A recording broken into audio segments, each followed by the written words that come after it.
Okay, so let's just get started for today's panel today. Hello everyone, welcome to Snapfinger style panel. Today we have many very important guests with us.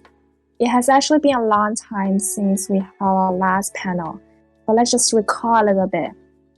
So for last year, Snapfinger style panel, we focused on uprising public chains like Solana ecosystem, Polygon ecosystem, as well as trendy topics like play to earn, GameFi, and meme coins.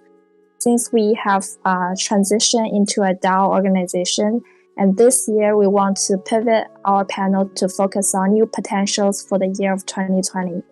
As CZ of Binance just said in the Fortunes magazine, that SocialFi and Gamefi may become a new drive of blockchain's mass adoption for this year. So we strongly feel very confident for the SocialFi era to come.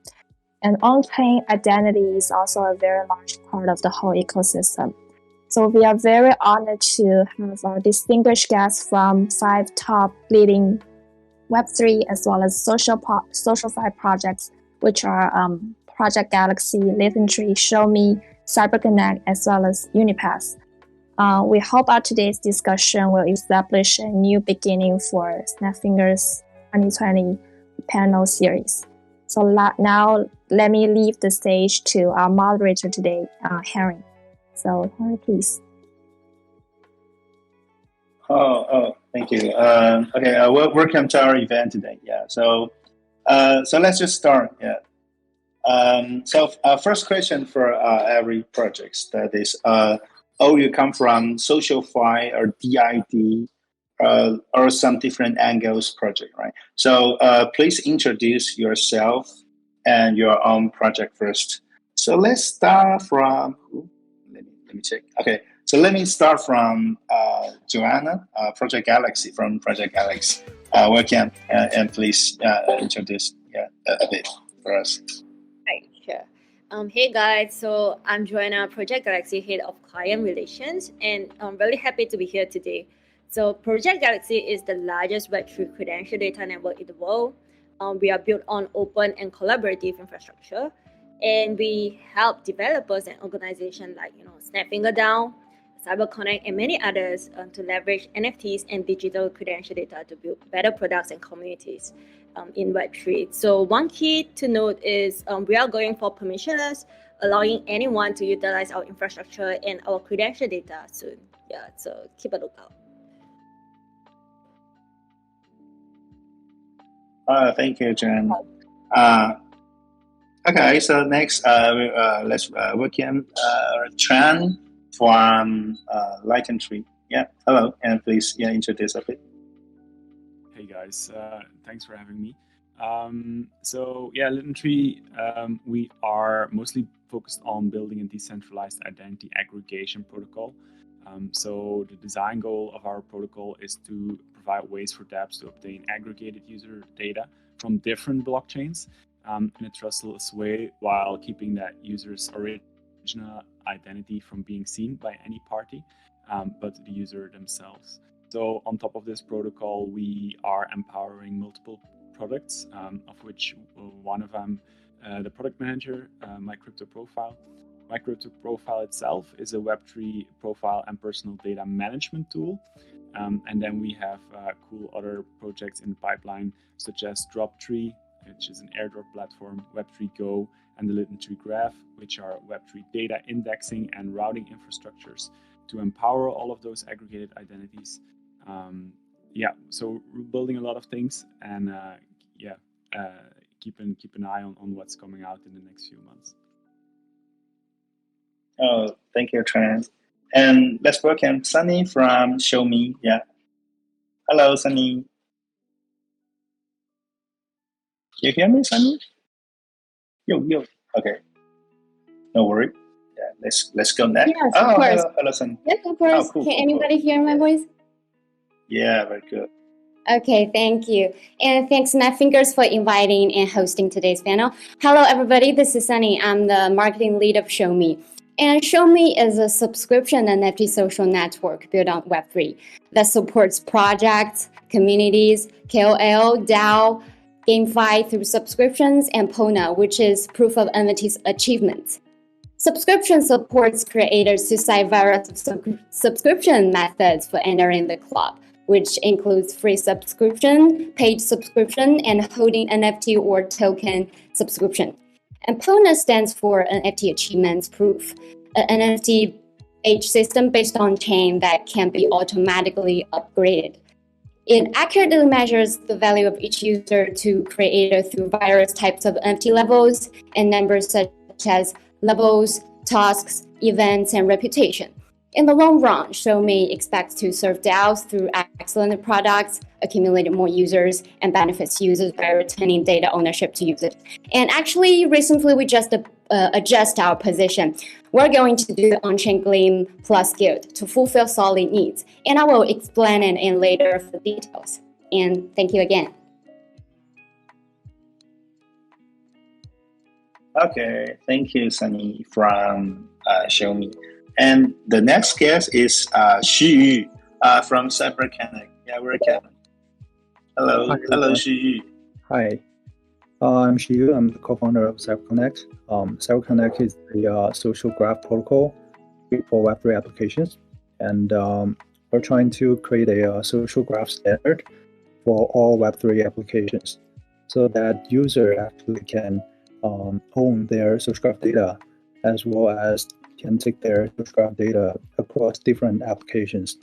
So we started this project about half a year ago, and right now there are about over 30 applications built on top of Cyberconnect. Right now we have over 150,000 users have at least one connection on Cyberconnect, and that generated over 2 million connections in total. And in the future, we're trying to provide the largest social graph for Web3 applications in the future. Thank you. Oh, thank you, Xu. And the next guest, let's welcome Frank from UniPass. Hello everyone, I'm Frank, and the co-founder of UniPass. And UniPass is an identity provider for Web3 mass adoption. And what makes us different is that we build a new crypto key infrastructure from the ground. And this enables a more seamless onboarding experience for Web2 users, while eliminates the risk of mismanagement of private keys. UniPass can also aggregate various identities from both Web3 and Web2, such as multi-chain addresses and emails, Twitter and Discord accounts. And our goal is to draw more users from Web2 to Web3 and help them to grow their own Web3 identity. Okay, thank you. Okay, thank you, Frank. Thank you for coming here tonight. Okay, so let's go through all the questions from our community. So the second question is for ShowMe, Cyberconnect, and Litentry. So what do you think in the futures possibility between DID and DeFi? Please, share some your opinion. So let's start from ShowMe. Yeah. Hello. Sunny. Yeah. Okay, this is Sunny from ShowMe. This is a really great question. I think DID, which is decentralized identification, has the potential to solve many problems in DeFi spaces, such as credit loan, unsecured lending through credit. DID can facilitate giving users a credit score, which can be used to access a credit, borrow, and invest. And as for the governance, backed by DID, a one-person, one-vote protocol can help to quantify participation in governance more accurately, eliminating the makeup of some protocols based on capital voting for members. Well, here comes a very important conception in Web3. That is data privatization. All personal information of users and records generated by interaction belongs to individual users. Users have absolute ownership of their own data and private information, and can selectively open their own data to treat their own data. The concept of data fi originates from this. simply put, data belongs to individuals, data has value, and data can be traded. And I believe there will be many interesting scenarios in the future, and we will work for that. Okay, thank you. Here's my answer. Oh, thank you, Sunny. So next we'll go Xu Yu from Cyberconnect. Yeah, thanks for the question. So, yeah, from my perspective, I think the DID for the DeFi space is pretty in the early stage. As Sunny pointed out, I think one of the largest use cases will be the credit lending. So currently, we've seen the collateralized based lending protocol a lot, such as Compound and Avi, and it's pretty mature. But the credit-based lending or borrowing is still pretty in the early stage. We have been collaborated with many projects, such as UniPass, including UniPass, as well as Rossi Finance, trying to incorporate the user's social graph data into their credit score. And based on top of the credit score, potentially the DeFi protocol can derive a credit-based lending protocol.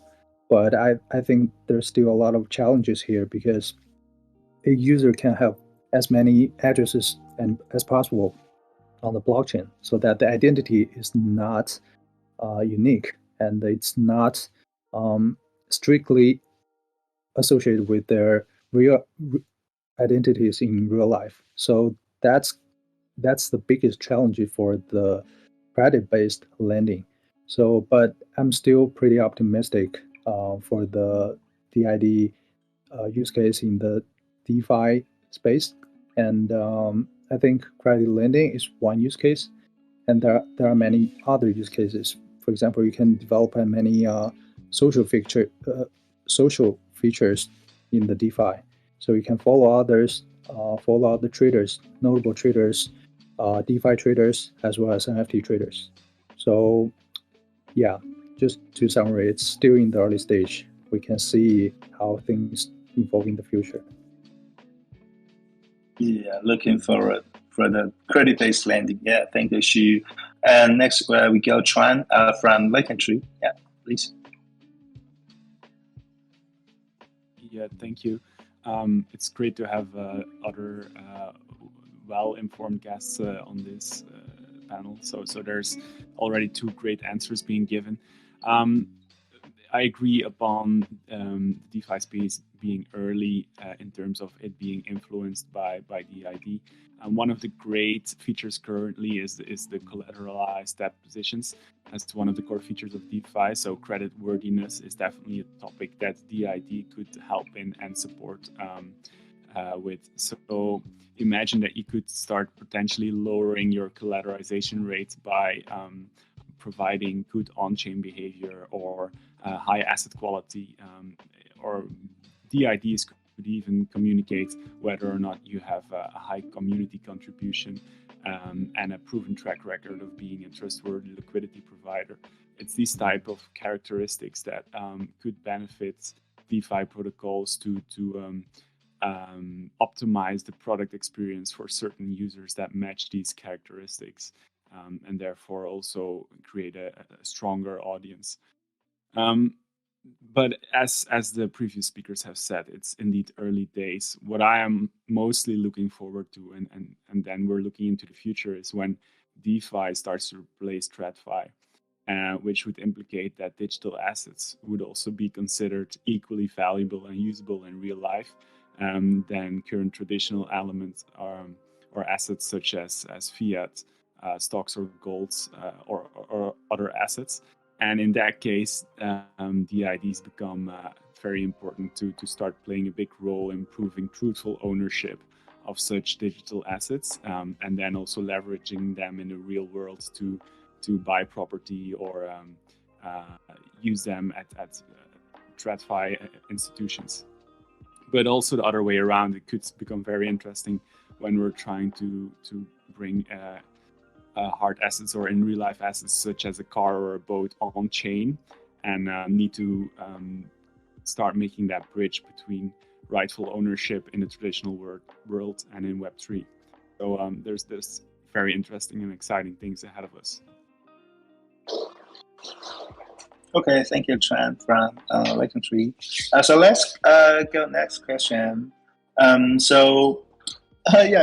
very interesting question from all of you guys. What do you think about the competitions or collaborations relationship, between the various Web3 projects?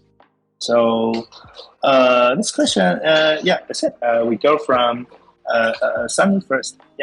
From ShowMe. Okay, from me again. Well, we'd like to discuss the win-win relationships between Web3 projects first. Now, there are many opportunities in this industry. The ecology needs to develop, and a project cannot meet all the needs of users. And win-win cooperation is the best way and is the way of the future. For example, Litentry, suppose Litentry needs more DAOs and user behaviors to support the value of DID. And ShowMe needs users to bind DID to maximum the value of their data. So the best solution is to cooperate with each other and achieve together, which not only avoids ineffective development, but also solve the problems more efficiently and bring a better user experiences to users. And in contrast to Web2 projects, the path is almost the same. First, spend money on advertising to grab users. Whoever has the fastest speed can seize more markets, right? And ultimately leads to monopoly and centralization. Well, we have had enough of this development model, and this is one of the problems that Web3 wants to solve. But actually, competition is unavoidable. We also hope that more and better projects can emerge from the same track. Everyone competes and communicates with each other and cooperates together to make the cake bigger rather than grab limited resources. And for now, ShowMe has deep cooperation with Cyberconnect and expect to have more communication and cooperation with Litentry, Project Galaxy, and UniPass after this meeting. And that's my answer. So thank you. Thank you, Sunny. So next question, let's go. Joanna, please. Oh yeah, sure. So I do agree. Most of the projects, apart from the scam coins in the market, have been doing their best to build the best product and to build their community. So I think in the sense that we are competing for the user's attention is in a healthy manner. However, there is a saying, alone we go faster and together we go further. And this is reflected not just on Project Galaxy, but the partners we work with as well. So take Cyberconnect as an example. During the Solana campaign, Cyberconnect task was to ask the user to follow at least 9 participants for our This Year Is Gonna Be So Cool campaign, and featured on the front page of Cyberconnect Solana Social Graph Plaza page. So in this sense, this resulted in 12,579 credential-based NFT claim counts for Cyberconnect, and at the same time brought some exposure to our partners as well. So we definitely think that the win-win relationship is crucial. At the same time, I think having some competitions is really healthy in this manner. Yeah. Thank you. Okay, thank you, Joanna. And so next, we will have. So next, Xu, please, discussion. Thank you. So in general, I think cooperations is we've seen mostly the cooperations other than competitions in this space. And before this talk, actually, Cyberconnect have been connected to all of the projects from this panel, including ShowMe, Project Galaxy, UniPass, and Litentry. And potentially, even though we're in the general space of DIDs, but actually we can have a lot of potential cooperation opportunities. And even though, the competition is inevitable, and but we have not seen that many head-to-head competition in the whole crypto space. And even though there are competitions, but I think the competition is still beneficial to the whole industry because the whole space is promoting the open source and interoperability. And even though those competitions can create a better result, because each project is creating is building something on top of each other. So their work, their code can be shared by others. So in general, I think the competition is good for the whole industry, and the cooperation is too beneficial to everyone. So I think it's pretty good. In the traditional, in the classic web world, there are a lot of competitions, especially if you are doing the same things, and there are many companies trying to compete with each other, and there's little cooperation between the teams. So I think in the Web3 space, based on the principle of cooperation and openness, and we can create a much better, faster pace of progress and development. Okay, thank you, Shi. Yeah, so next go Chuan from Litentry. Yeah, great questions again from almost like colleagues instead of competition. I think I'd share your opinion. The pie or the cake, it is really big, and we are entering an exponential age. So it's only going to grow exponentially bigger. And I think it was Balaji who predicted that every crypto native noun or verb, such as staking, burning, minting, or identifying, would eventually result in a multi-billion-dollar business opportunity. So I think there is room for all of us. And in such scenarios, it also allows the competition or the colleagues to pivot and start focusing on one specific feature in the whole identity tech stack, where we can become allies and rely on each other's services and the various Legos we have built and provide in an open source manner. So I do see various scenarios where we'll end up with niche players for certain industries, for certain purposes, for certain applications.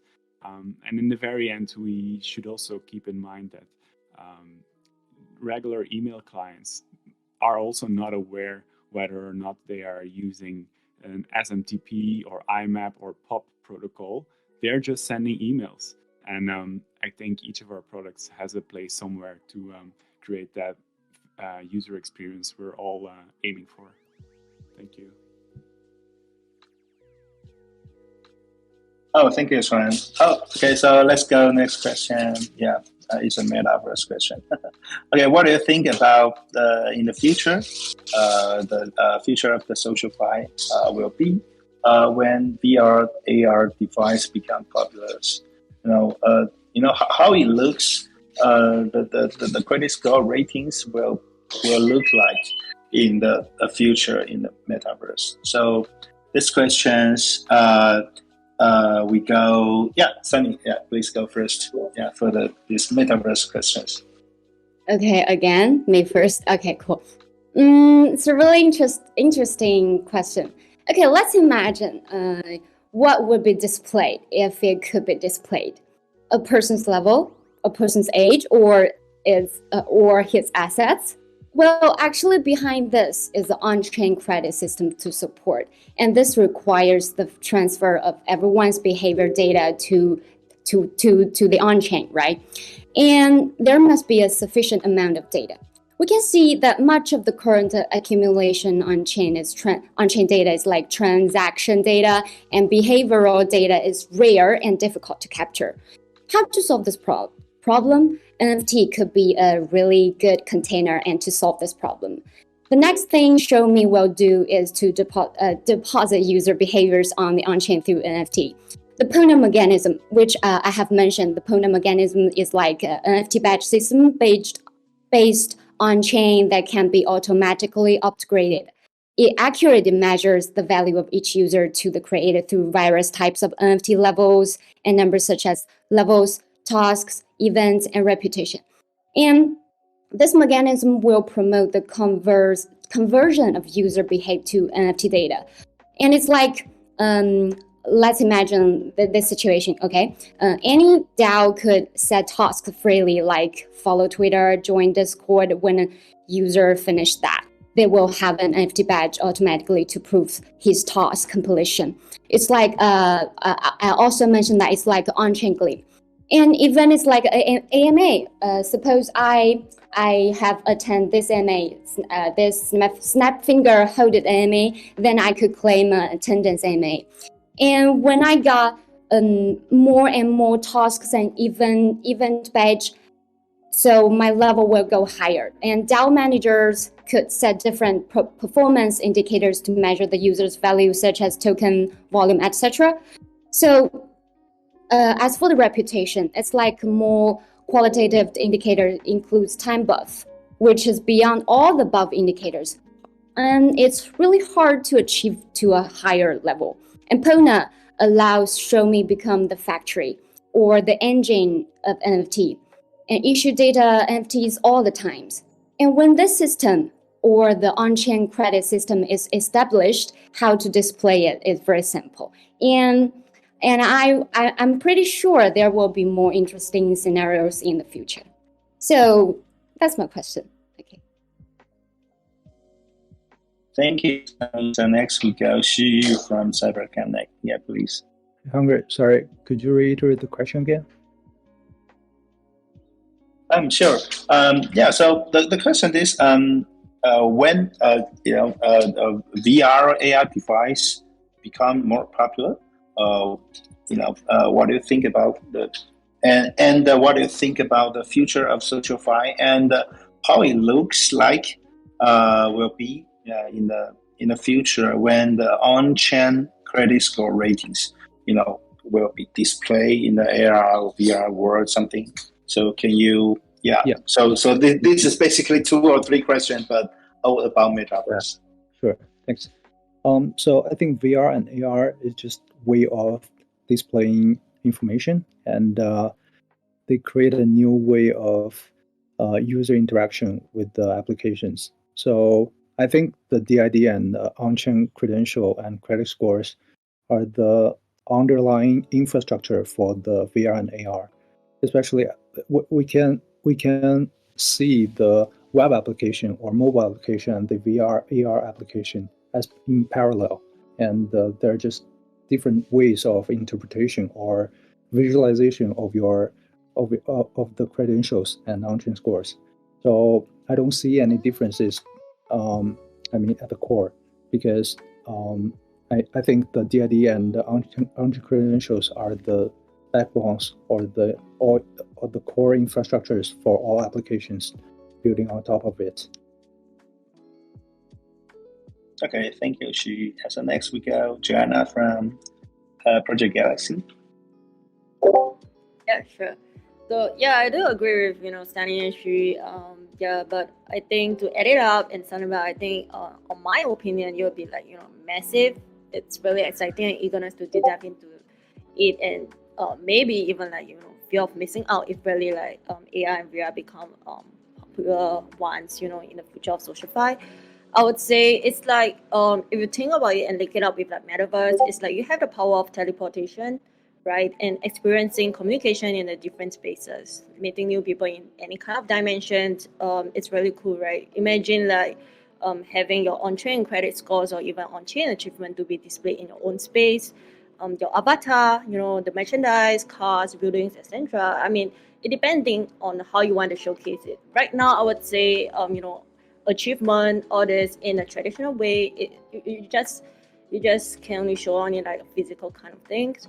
But in metaverse, if let's say we're linking up, it can be presented in a very multiple ways and very creative way. So I'm happy to look forward to it and how it will eventually be like.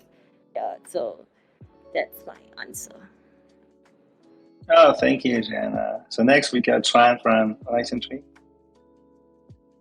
Yeah, I largely agree with Stu on DID being an infrastructure to enable this idea of a credit score ratings displayed above the heads of our relevant characters. do I think that this scenario, which sounds a bit like the Black Mirror scenario or the Black Mirror episode, should also become a reality? Well, I think it's a possibility, definitely. The ID will provide an infrastructure that makes such feature possible, but it's up to the user experience designers and the app designers to decide whether or not such features actually create value.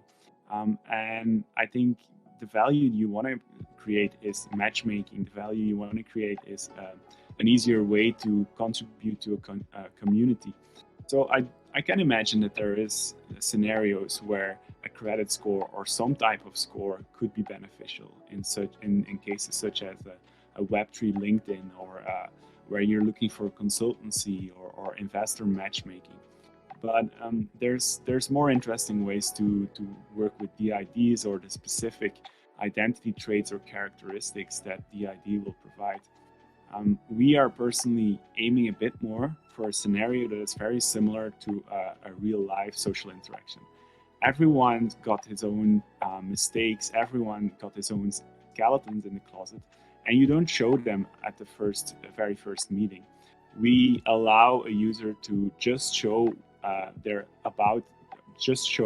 parts of their on-chain history that they are proud of. And all of the learnings with the scam coins and the rug pulls, keep them. They're part of your history too, but you don't have to show them straight away. So we're hoping to enable this specific scenario. Thank you. Oh, thank you, Swan. This is all about Metaverse questions today. And before we go to the next question, maybe Vicky, can you share something that people can fill out the form, something? Thank you, Harry. So we have a sign-in form today for all our audience who engage with our panel. So there's a password for the form. The password is LFG. So please use the password to insert into the form and to the form is for you to get your OAT badge. 我用中文说一遍，就是今天有一个表单是给参与者的，是用来领取银河的徽章，然后这个表单的密码是 LFG， 所以大家用一下密码去填写表单，谢谢大家。So Harry, you can move on to your next question. Thank you. So let's fucking go. Okay, so let's go next question. Suppose that everyone will use Web3 products as a passport in the future. If someone's account got stolen, does it mean that the virtual data assets accumulated by the person in the real world on this address can only be reset to 0 and re-accumulated? Are there any other remedies here? So this question for Frank from UniPass. Okay, thank you, Henry. And I think this is very deep and a good question because I think we should pay as much attention to the underlying case as the data and the reputation we aggregate on the top. Actually, there are two situations about the key mismanagement. The question mentions the better one that you lost your access to your private keys or passphrases. And these consequences will be the same in the question, which you reset your reputation to 0. But there is another case that you leaked your secrets, and so others can behave exactly as you. So they try to map the same situation to the physical world, right? So if you leak a master password, and let's say others can now access your phone, send messages to your friends and family, and spend your money as wish, and you cannot even prove that those actions are not from yourself, right? That's just horrible. And in fact, it is still very hard for normies to manage their case with like MetaMask or other blockchain wallets. And that's why we built UniPass from the key management layer instead of using current infrastructures. We believe that the infrastructures are currently made for financial scenarios like you are using your e-bank apps and UKs for your bank account, but you are using them instead for your Twitter account, for maybe your Facebook account, right? So we believe that not your keys and not your identity. Keys are very important to Web3 identity, because in Web2, if you lost your password, you can always kind of have a way to get your account back. But this will not happen in Web3, right? So what we built for UniPass is a key manager that it won't leak keys, because all the keys are generated in the unextractable way. Users can get their account back by sending emails. Okay, maybe several emails from several different email addresses. And don't be scared by emails, right? You hear emails, you hear censorship, right? Because we use it in a totally non-custodial way by verifying the signature of the emails. Yeah, emails have crypto signatures. Instead of checking them with maybe customer managers and just reset your account with the master key held by the operator, right? So I'm not going into more details today, and if you are interested, you can check it on our Medium articles. There have a thorough explanation about how we use emails for your key management. Okay, that's all. Thanks. Oh, thank you, from UniPass. Vicky, do you want to say something more about the password?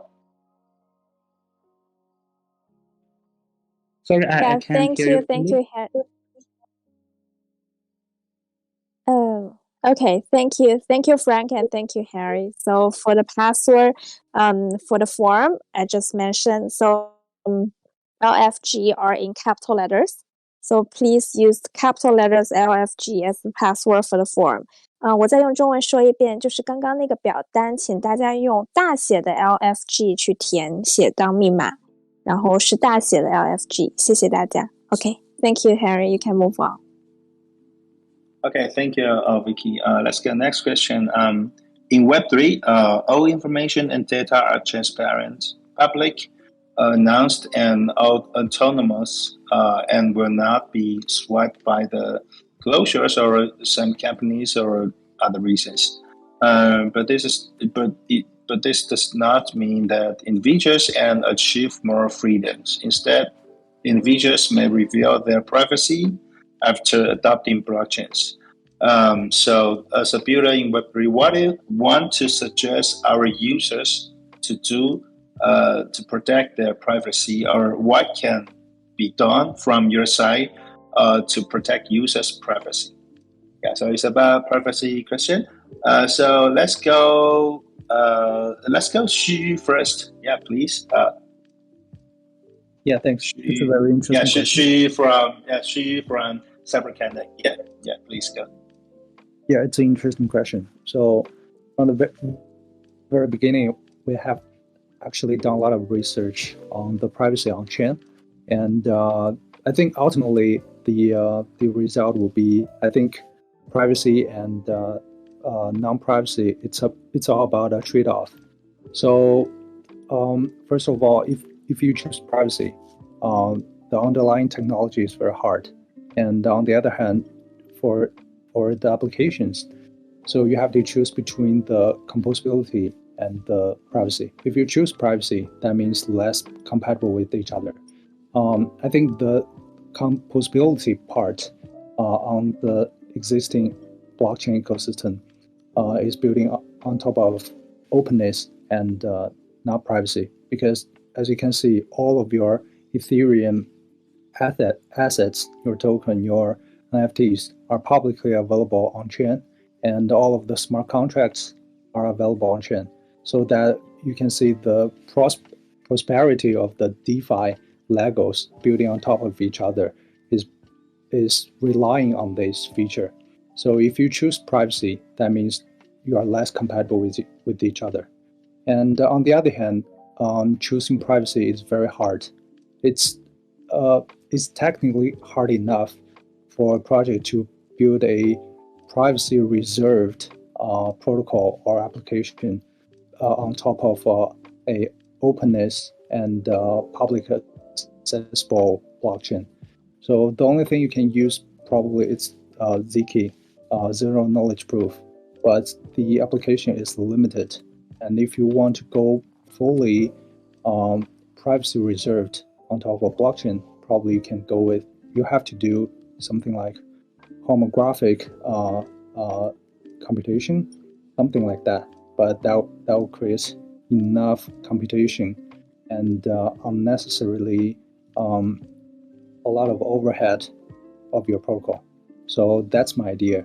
So, but I think at the current stage, I think it's best for other projects and protocols to build an open and openly accessible and non-privacy reserved applications right now. And I think the privacy is still very important for users, for the end users. I think what we can do is on the application level. I think ultimately the Web3 applications will consist of multiple components, including the blockchain part and your data storage, as well as your backend. And the backend, I think that's something you can play with the user's privacy. So in general, I think from my point of view, Cyberconnect is a openly accessible protocol and social graph for everyone. So that's the way that's most compatible with the current philosophy of the Web3 world. And in terms of the privacy, we can see there are a few popular solutions right now. For example, you can see the privacy preserved oriented blockchains such as Oasis and Secret Protocol and so on. And on the other hand, you can leverage the zero knowledge technology to build your on-chain credential and so on. But I think the use case and applications of those two technologies are still very limited. I believe Litentry protocol or blockchain can have more insights on that, but that's our research and insights on that. Thank you. Thank you, Xu. And next we go, Frank from UniPass. Please. Yeah. Okay. Thank you, Henry. I think Xu has made most of my points, so I just add a few of them. Privacy is very important, right, in the cyberspace, and I think every product should keep being cautious about it. Also, I think we should give users enough choices instead of arbitrarily make decisions for them. They are not children, right? They are adults, so they know what's good for them and what's bad. So I think keeping privacy doesn't mean that you're asking them to be anonymous, right? Users need the right to selectively disclose their informations. So I think this is the best way. Always provide an option out for users. And in UniPass, every identity attached to your ID is optional. You can, get an ID with email, or you can also get an ID with your crypto addresses. So if you have several addresses, you can attach them into a single ID to make your ID, more valuable. Maybe have a high level, have a higher score, and you can also register different IDs for each of them to hide their connections. You can hide that all those addresses are from the same person. I think the choices should be handed over to the users and the applications just to make it possible. Okay, that's all. Yeah, thank you, Fran from UniPass. And next we go, Chuan from Litentry. Yeah, please share about privacy. Yeah, in Web3. Thank you. Xiyu has indeed made some good comments. I would agree that the classic answer is actually that the transparency and the openness in blockchain is a feature instead of a bug, but it brings along privacy concerns. So aside from really privacy preserving blockchains that are focused on this specific topic, most chains are simply not made to hide on when an expert would be assigned with the task to dox your identity. he is definitely, or he's most likely able to find your addresses even when you have kept good wallet hygiene and privacy preserving principles in mind, because the internet just simply leaves too many trails that can lead back to certain wallets and behavior. So all in all, this mostly motivates good behavior on chain, and it disencourages any malicious behavior. So I think the argument of a lot of crime happening over blockchain absolutely doesn't make any sense. So as regulations will catch up and digital assets will become more established in our day-to-day life, people will become a lot more careful on what they do on a blockchain and what they try to hide. Now, on the other side, how does DID play into this? We kind of think that Web3 users are allowed to hide in plain sight, or not necessarily hide, but just show what they want to show. And with Litentry, we want to provide that option to always find consensus between the identity owner and the dApp who is requesting identity data. It's up to those two parties to find a consensus, and we want to be the middleman that facilitates that search for consensus in sharing identity data in a way that just the data that is authorized by the identity owner will be shown to the dApp. So that's kind of the ideas that I can add to this topic. Thank you. Thank you, Antoine, from Litentry. So let's go next question. We know we have a lot of blockchains and EVM chains at the moment. So what will your projects do to better adapt to a multi-chain ecosystem? So this question, let's welcome a friend from UniPass. Yeah, please. Okay, thanks. And UniPass, we can aggregate identities from multiple blockchains. This is because we have a flexible crypto layer, which I mentioned, and we can recognize the signature from all blockchains. For example, the hardest one is always Bitcoin, right? And you can prove to anyone that you have a certain Bitcoin address by verifying it with UniPass, just sending a transaction to yourself. Maybe you have to send the transaction with an extra memo, which also was supported by the Bitcoin system, and the memo will indicate that your UniPass ID. And the whole process is a non-custodial process, and it's totally based on the smart contracts. So this is what we can provide: a decentralized verification and aggregation for multi-chain addresses.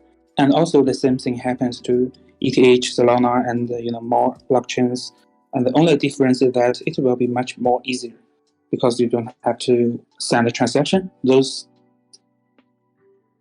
blockchains all have their wallets to send messages, so you can just verify your addresses to your UniPass ID and aggregate all the assets, reputations from different blockchains. Okay, thanks, Henry. Thank you, Frank, from UniPass. And next we got Sunny from ShowMe. Yeah, please. Okay, thank you, Henry.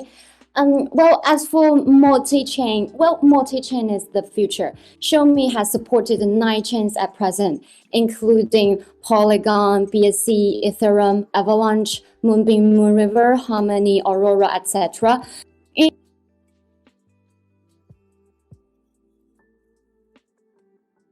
Oh, I think we lost Sunny a little bit.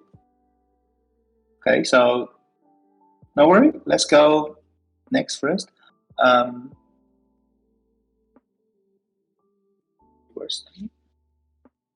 Okay, so maybe Joanna, can you go first about this question?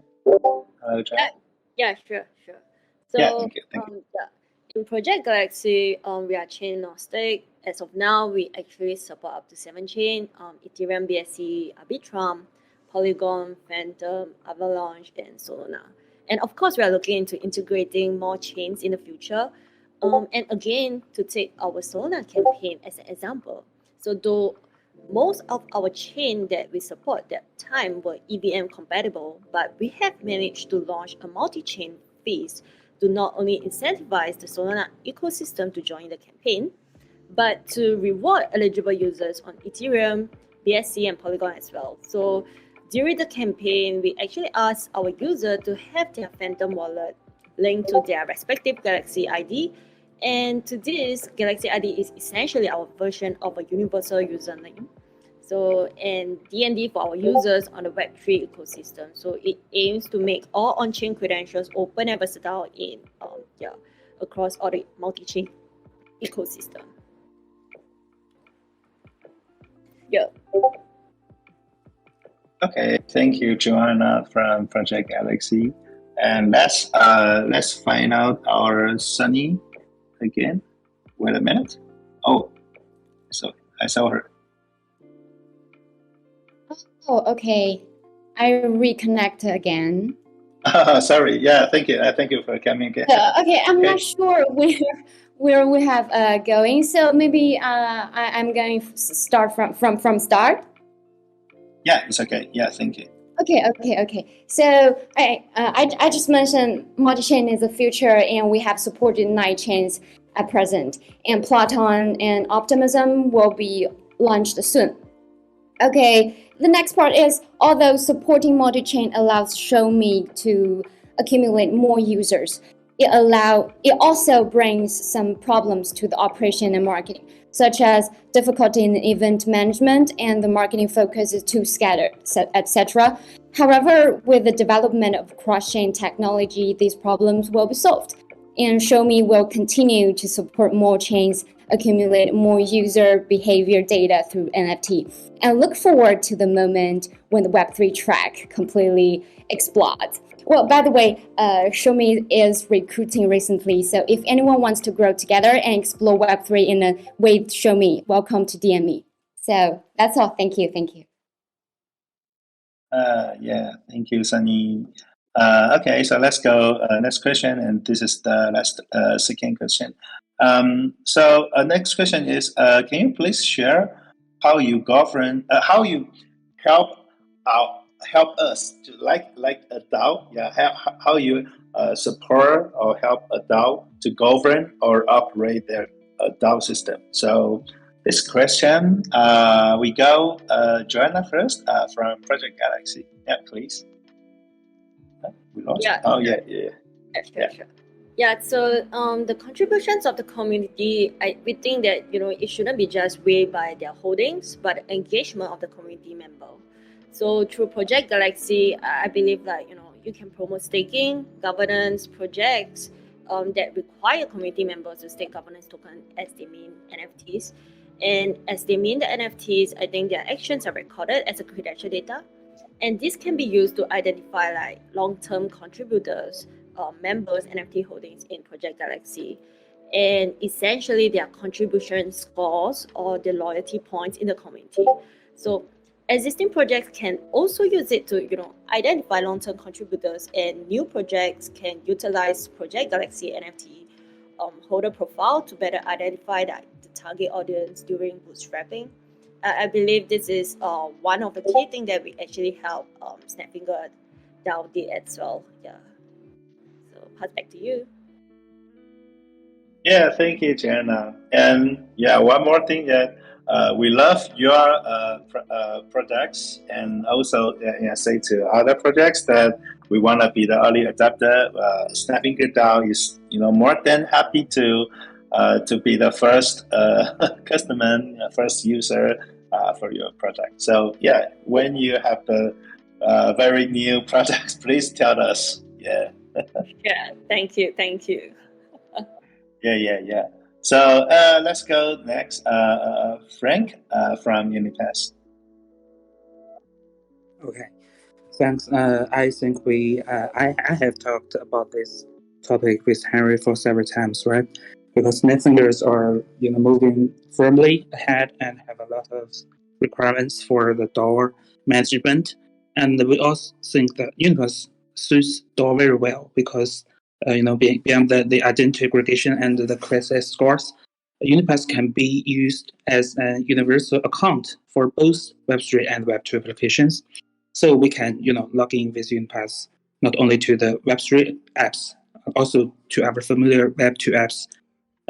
We can achieve this because we have the key manager, right? We can use the same crypto algorithms with the Web2 applications. So this helps UniPass integrate with currently the platforms like, Discord, Notion, Discourse, and Zoom, and other applications with the open API built in. So you can connect all those services with the single UniPass ID. And for example, adult members can access certain Zoom meetings based on their roles in their Discord or maybe their assets on Solana, right? And everyone can see a member's score level and the empty avatars on the DAO's Discord forum when he makes comments about some articles, or maybe he just click a like under some comments, right? So UniPass can offer this kind of one-for-all experience for the DAO members. Okay, that's all. Yeah, thank you, Fred. So next we got Sunny from ShowMe. Yeah, please share. Okay. Well, an example is better to understand. Taking Snapfinger DAO as an example, when you guys want to hold an AMA hold an event like AMA, Snapfingers need to publish the AMA details in Mirror or Medium, retweet it on Twitter, and then go to Discord to notify community members so that users can complete tasks on Gleam and then collect the address of Google Sheet. But Snapfinger still, or those kind of DAOs still like a tool to verify whether a user really attend this AMA, then can automatically export data and distribute NFTs. All of those greatly reduce the efficiency of the Snapfinger DAO or other same kind of DAOs. And here comes the pain point. The channels and management are too scattered and too separated, and lack of on-chain tools to collect and verify. ShowMe will solve this problem through Pona. That is, ShowMe will become the factory or engine of NFTs. Pona, well, I have mentioned in this AMA for times, this mechanism will promote the conversion of user behaviors to NFT data. And also, I have mentioned before, it contains tasks, events, levels, reputations, and allows ShowMe become the issue data NFTs all the time. And DAOs can create clubs, publish articles, set up marketing tasks, manage user types, etc., all on ShowMe. That's what ShowMe will do in the next few months, and expect our first batch of or beta version for Snapfinger DAOs to try and give us more feedbacks. And that's all. Yeah, thank you, Sunny. Yeah, we would like to use your products. Thank you. So let's go the final questions. We all know if we have the token economics when we are participating in the Web3s. So the next question is, can you share about what role your tokens play in your ecosystem in the Web3 world? Yeah, so this question is for Xu from Cyberconnect. Yeah, please. Yeah, sure. So the token, I think that plays some very important role in our ecosystem. So for the social graph protocol, I've been thinking about a lot of ways to actually facilitate the token utilities in our ecosystem. And ultimately, I think the whole tokenomics will resemble to the graph project. So the graph is actually the indexing layer between the Ethereum blockchain and the application. So essentially, the graph doing a very standard indexing layer for the Ethereum smart contract event-based data, and they actually convert those the data in the smart contract into the relational-based data, such as SQL and other database, so that it's very easy for the developers to query So in our case, it's very similar. On the one hand, we actually provide the SDK for the developers and users to read and excuse me, excuse me. I think there's a little bit bad signal on your side. Am I right, Vicky? Yeah, I think she has a bit. Is it? Yeah, can you connection? Yeah. So can you adjust a bit about your signal, and we go next first and go back to you better. Yeah. Okay, wait. I think you should please adjust a bit. And the final question and the next is for Joanna from Project Galaxy. Yeah, please. Yeah, sure. So on our end, actually, we are having GAO token, which is our native token in Project Galaxy ecosystem. And the GAO token is essentially a component for our collaborative credential data network infrastructure, as it functions the governance token, incentivize the user participation, and serve as the primary payment token for our Project Galaxy ecosystem. Yeah, so here are some of the utilities of GAO. We can do through governance, which is GAO will be used for voting governance in Project Galaxy DAO. And the token holders have the ability to control the amount of the platform fee collected by the protocol and control the funds held by the Project Galaxy community treasury as well. Other than that, I would say it's for application module fee. So developers who aim to utilize Galaxy credential data through application modules will be subjected to a platform fee, which is charged in our tokens. And the platform fee is set up such that every interaction with Galaxy protocol will incur a fee in our token. So most of the fee will go to the curators, and the Galaxy community treasury will collect the rest. So currently, all the application modules fee are waived off during our beta testing. And other than that, paying for Galaxy Oracle engine and our credential API. So developers who, they can eventually use our token to query our credential data through our Galaxy Oracle engine and our Galaxy credential API as well. So all these query fees are waived during beta testing as for now. But other than that, I would say the main key will also be if let's say you are the curator of this credential data, you can eventually utilize the token to signal a credential data and set the value. And eventually, if let's say in the future, once it's open up, any protocols, anyone who eventually query your credential, they will be eventually paying a certain fee to you as well. So it works in both ways, and this is how we actually encourage everyone, to continue to be the contributors in our community, and this is how it will work in our Project Galaxy ecosystem. Yeah, really looking forward to your token distribution. That actually I have your NFT, 小鹿女孩, so it's pretty cute. Yeah. Looking forward for your succeed. Yeah. Thank you, Joanna. Thank you, Joanna, for the answers. And let's go back to she from Cyberconnect. Yeah, please. Is it better now? The connection? Can you hear me well? Yeah, very well. Okay, good. So I just talked about how our tokenomics resembles to the graph protocol, and essentially Cyberconnect Protocol is a user-centric data indexing layer sitting between the raw data of social graphs and the applications. So on the one hand, we create a Cyberconnect SDK for developers to write and read social graph data easily. And on the other hand, we have the Cyberconnect data network for the developers.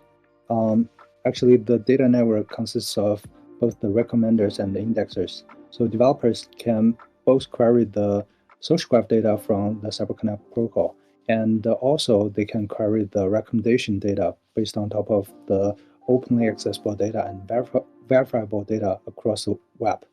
So in general, Cyberconnect protocol is a user-centric social graph data protocol, and the token will be facilitating the whole query process for the developers. So essentially the developer has to pay a fee to query the social graph data of the users. And on the other hand, being a indexer or recommender in the Cyberconnect data network, you'll receive the Cyber token as well as the query fee from the developers.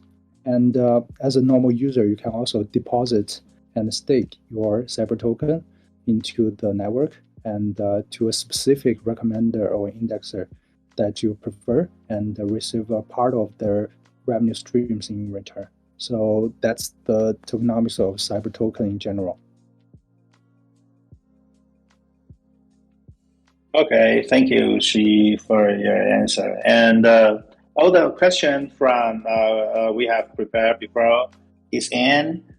Thank you, all those panelists tonight. And from now on, for every audience, you can raise your hand and come to our room so that you can ask your question directly to any kind of the speaker you want to ask any questions. So the panel is officially end, but AMA is officially start from now. So and we were trying to find some question from the from the text channel, and everybody be free to raise your hand and come to our talk room.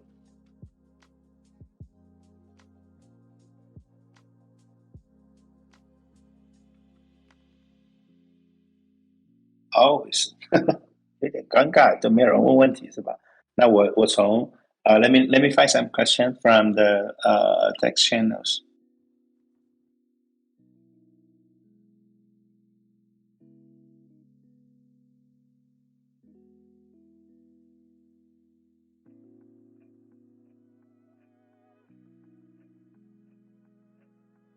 Do we have some guests want to come to our chat room?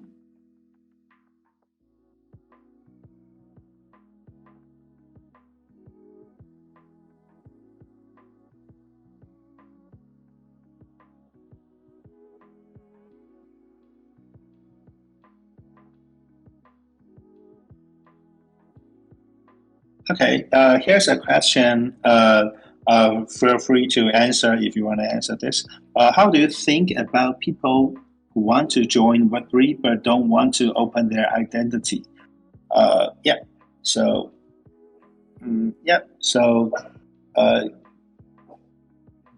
do we have any panelists that want to answer this question? Yeah, how do you think about people who want to join Web3 but don't want to open their identity?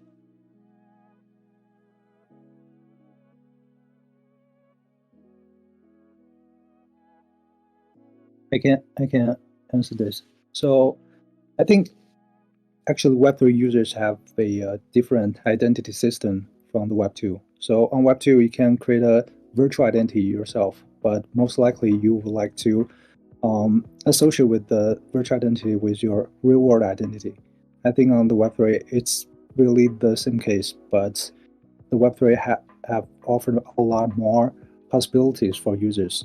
So essentially, like the Ethereum blockchain, it's pseudo-anonymous, means it's essentially anonymous, but not 100% not anonymous, because you can always track down all the transactions on chain, and essentially you can track some details of the token transfers and eventually leading to the real identity in the real life.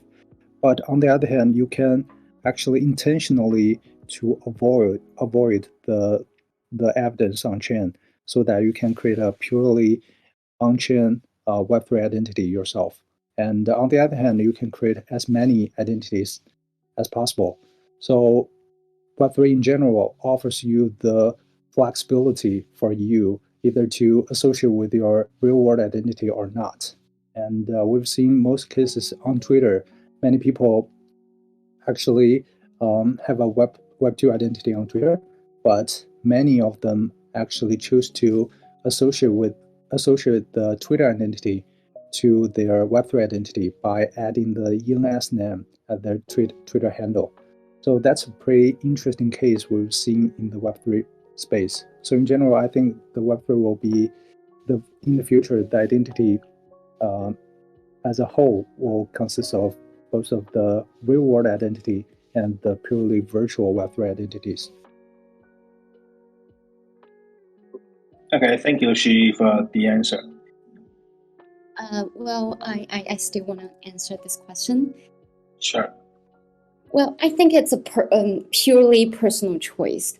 Well, I just mentioned that there are very important concepts in Web3 that is data privatization, right? All personal information of users and records which generated by interaction belongs to the individual user.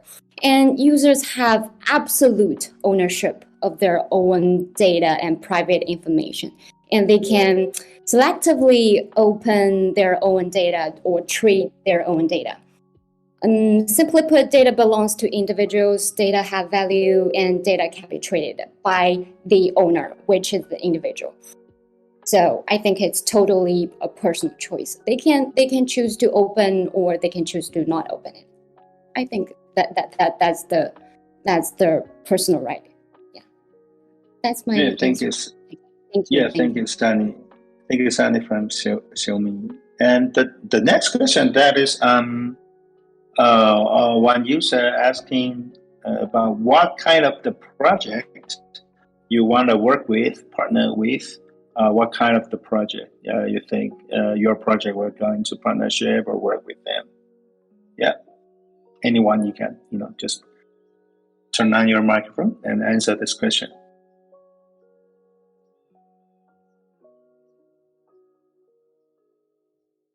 Okay, maybe I'll just go ahead.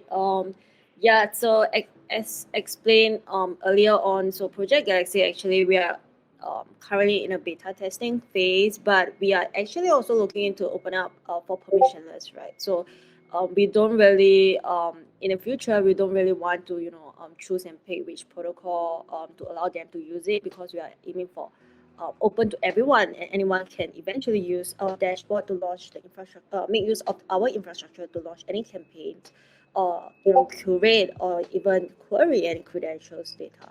Yeah, but we will eventually choose a selective campaigns every month, and then or do out big campaigns here with the selected kind of protocols, bring out the best benefits that we can for our community as well. Because I do believe in using all these campaigns to retain this loyalty supporter, right? It's very easy to eventually launch any campaigns to attract new users, but I would say it's the idea of keeping these loyalty supporters, giving them rewards, giving them incentive, giving them special fun ideas, yeah, to keep it going. So we don't really have a key to look out for, but we do want to bring up some new best protocols who haven't even launched their tokens, etc.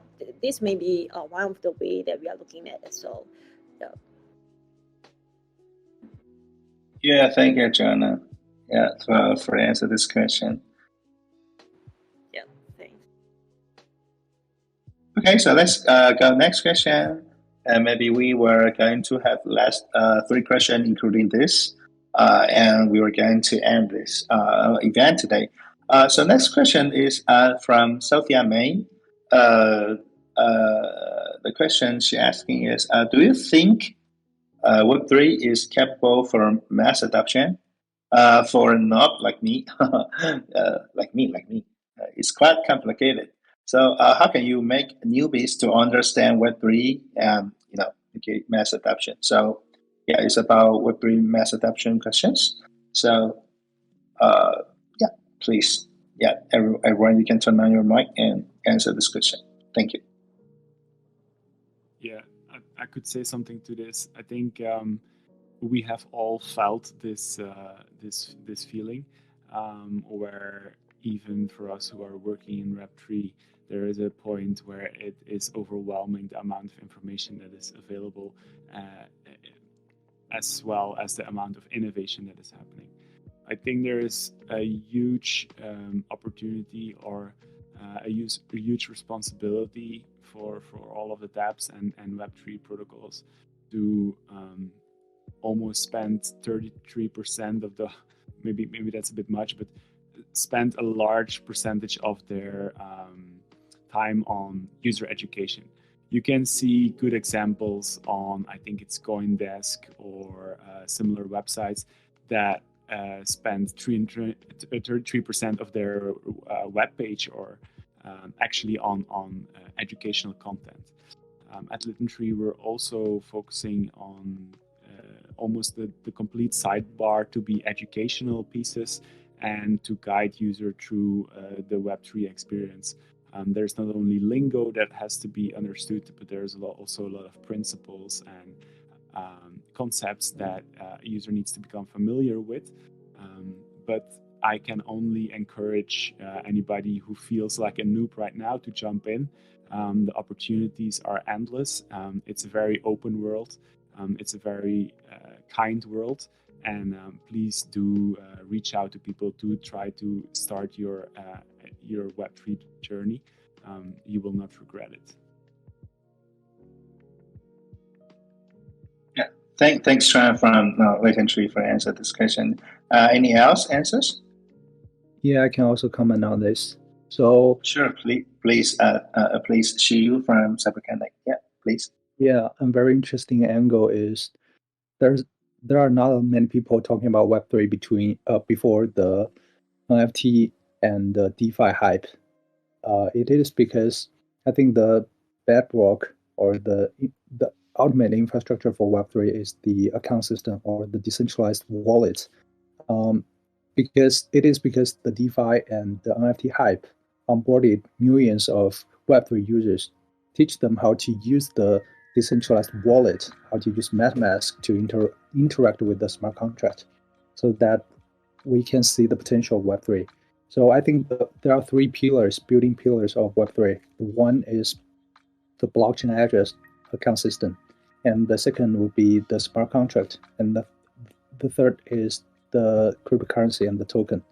So the second one, smart contract, the way I see it is the optimization or to turn the online business logic into the code. Give you a very interesting example. For example, in our current world, for example, like let's take an example of eBay. There are sellers and buyers on the market, but essentially there is a trust issue between them. The seller is afraid of if I ship the product, the buyer don't pay, and the buyer is afraid of if I pay but the seller don't ship the product. So there essentially has to be a third party, trusted party, like PayPal or Alipay, to serving the middleman to facilitate the transaction. But in the Web3 world, if you can leverage the smart contract and just to put all the PayPal and Alipay logic into code and write it to the smart contract, we can potentially facilitate the whole process seamlessly and without any middleman involved. So in that sense, I think smart contract can essentially accelerate all the business model and can potentially lower the middleman fee in the online ecosystem. And the third one is the token and cryptocurrency. The cryptocurrency actually you can perceive it as programmable money, and it can extract value from the online business model, like smart contract we write on the blockchain. So in future, my thesis is the Web3 is most likely become massively adopted when there are killer applications trying to tokenize the existing online business model.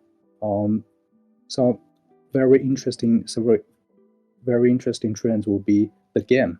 It's purely online and virtual, and the NFT marketplaces, and all the nerd to earn and knowledge sharing and something like Quora, and we can also see the headhunter business, like how the Brain Trust did. So that's all the very interesting angle, and that's what I think will be the most revolutionary in the next trend. So just to summary, I think the next big trend for Web3 is to tokenize the existing online business model on Web2. So yeah. Yeah, thank you, Xu from Cyberconnect for these questions. Okay, so last two questions. So the question is from Kiro. The question is there any innovations from integrate between DID and the SocialFi and the social?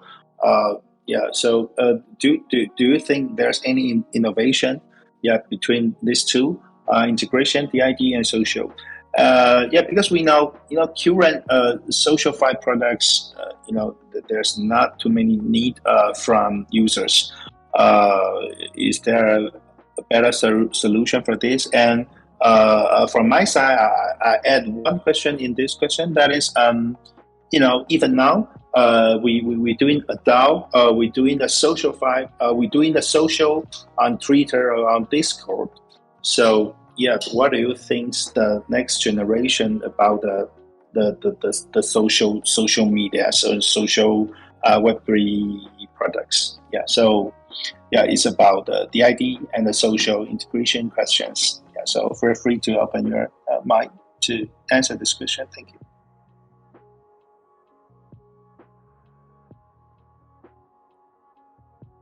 Yeah, I can comment on that. So I think currently the DID adoption is still yet to come.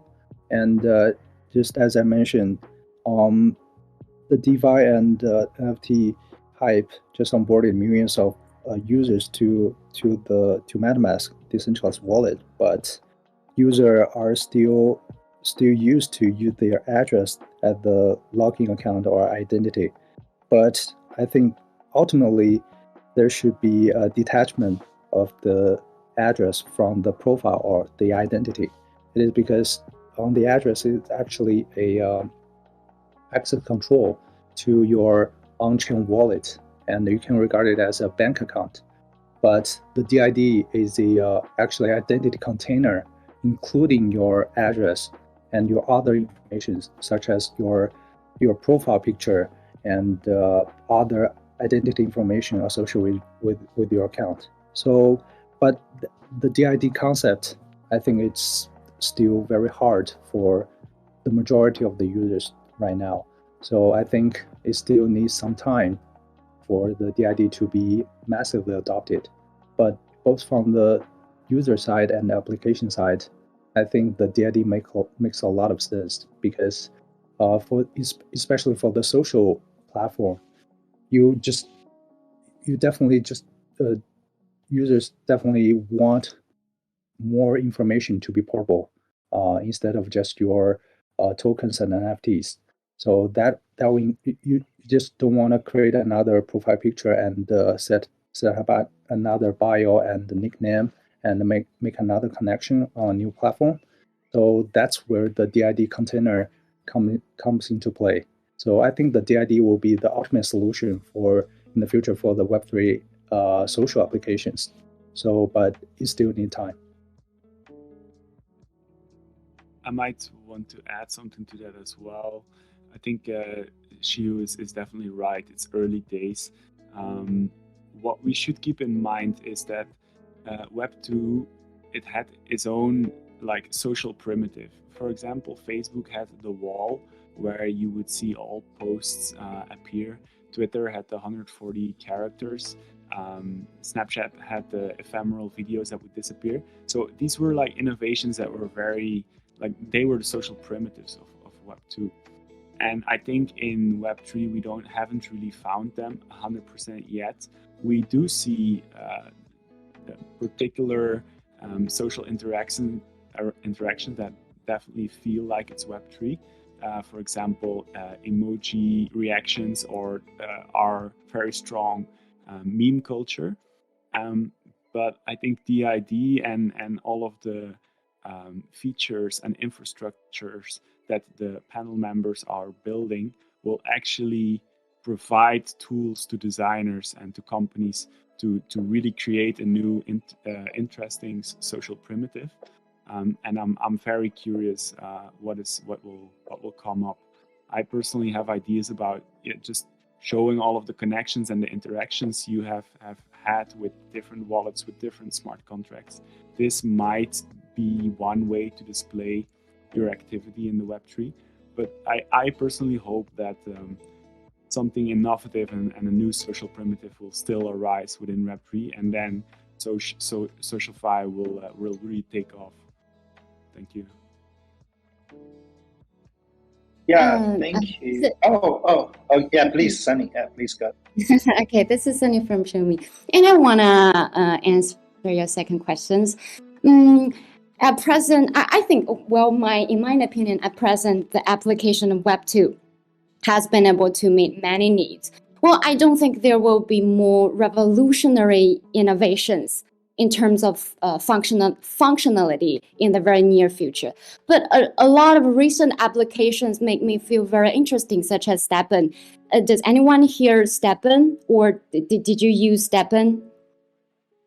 It's like dApp that you could move to earn. Yes. And also there are another dApp like Let Me Speak, that we could speak English or speak another languages. We could learn to earn. So I think maybe in the future there will be more applications in the weak social scenario. We will not replace Discord or Twitter on the function aspect, but we could start from the weak social scenario and develop more interesting dApps like Steppen, like Let Me Speak. And I think in the future, there will be more applications like that. Okay, thank you. Thank you, Sunny and Tran and Xu for answering this question. So last question for every speakers. We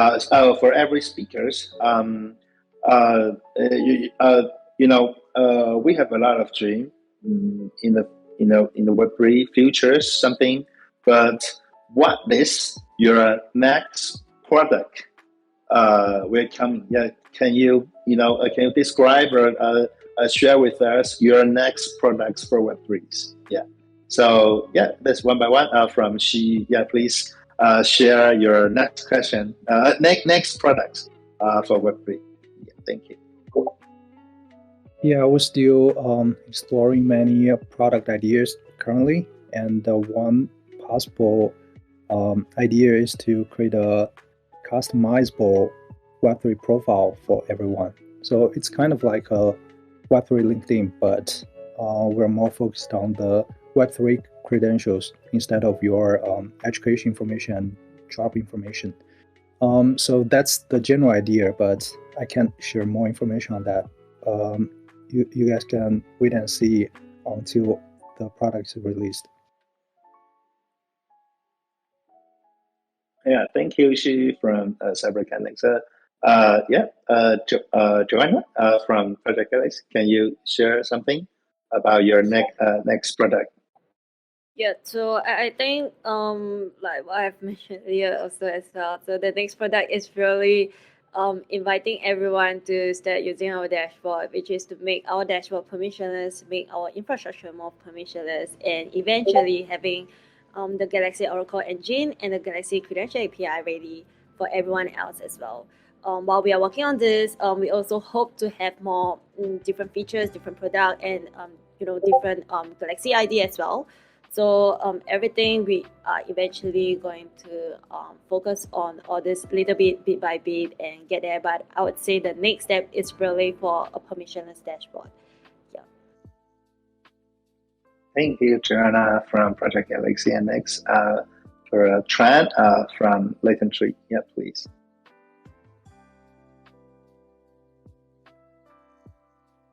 Okay. Tran, can you hear me? Sorry there. So the next product that we'll actually launch will be our collaboration between MyCryptoProfile and Fala. Fala will release Fala World, which is an NFT, so a character-based gaming environment. Your character will be a specific NFT that is empowered by our identity aggregation solution. So you will be able to log in into MyCryptoProfile, aggregate your identity, and then based on the specific characteristics that our identity aggregation solution will offer to Fala, you will get a specific NFT character assigned to you in Fala. So this is a first demo or application where you can use the Litentry technology for a specific dApp. So I'm inviting you all to keep an eye on our social channels and test it out in the next month. Yeah, looking forward. Thank you, Tran from Litentry. And next, for Frank from UniPass. Yeah, what's the next project? Okay, thanks, Henry. Our features really are closer to the Web2 world. We can integrate with the Web2 platforms. So the next steps for us is to continuously build integrations with maybe Discord or Discourse, and maybe other platforms with open APIs, and also with the federated connections with each other, which can help us fill in to help us be more closer to the Web2 users. This is our power source from the ordinary users to the Web3. So this is our ultimate goal also, to attract the normies from the Web2 to Web3. So this will be our continuous goal and will be our next steps. Thanks. Thank you, Fran from UniPass. And let's please Sunny from ShowMe to share your next product. Thank you, Harry. I have mentioned for many times in the CMA, PONA is our upcoming functions, but in the long run, when the user's data is accumulated enough through our PONA or this mechanism, DataFi, our long-run dApp will have many usage scenario and value capture. We think advertising trading as a classic scenarios. From the development trajectory of Web2, traffic, monetization, and advertising are the solid and eternal needs. So therefore, when the NFT data is sufficient, advertiser can use tags to accurately place advertisement on ShowMe. So that's what we are going to do in the long run. And maybe we could expect to see the DataFi in the really near future. So that's all.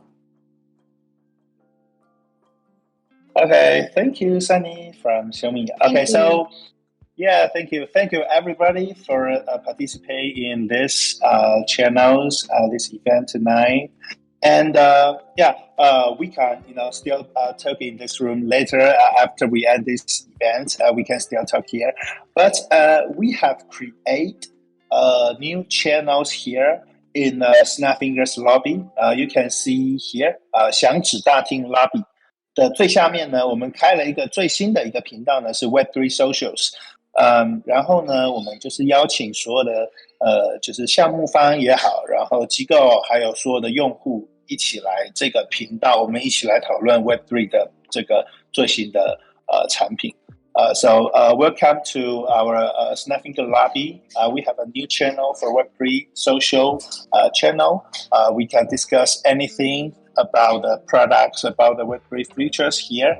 So more than welcome to be one of the member in this channel. So thank you everybody. 谢谢大家今天参加今天的活动然后我们今天的活动就到这边正式结束。然后如果还要想要